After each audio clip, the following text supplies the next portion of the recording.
sunt convins de faptul că banii se pot pierde într-o zi, iar un imobil de genul ăsta, indiferent de timpuri, va rămâne.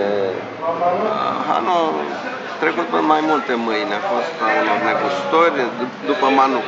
Manuc l-a construit, după ce a murit el, copiii n-au reușit să-l administreze, după care a ajuns la un negustor bogat pe vremea, Lambru Vasilescu, și a măritat fata cu un magistrat bogat, care a avut o fată pe numele ei Cleopatra Băicoianu, care a devenit străbunica mea. În 66, după ce a venit Nicu, a murit deja în 64, i-au trebuit 2 ani să prindă puteri totale, să dărâme, să facă blocuri, să facă...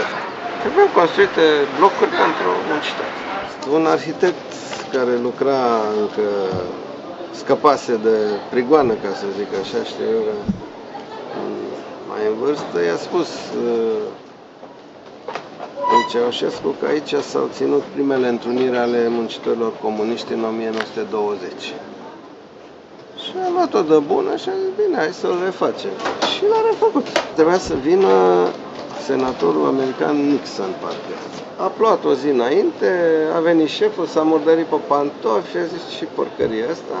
Și într-o zi, cu armata, s-a săpat toată curtea, deci s-a luat pământul cu iarbă. Nu s-a mai egalizat cu nisip, cum trebuia. S-a turnat beton și s-au pus pavelele astea de capre. Și betonul ăla a intrat și până canalizări, și până, adică s-a făcut o varză. Și în ianuarie 2007 am intrat în posesie. Până mai m-am apucat de curățenie. În primul rând am evacuat mizerie ce nu vă puteți închipui. 40 de containere din alea de 7 metri cu fiecare am luat numai din pod. Deci fundația lui este din stâlpi de stejar bătuți cu argilă între ei, așa, și ține foarte bine. Și Veneția stă tot pe stejare. Un popor care nu are istorie nu mai e. Adică e un popor nou, omul nou. Dacă spiritele înaintașilor mei, știu eu, cum zic, se mai uită pe pământ, noi că sunt mulțumiți.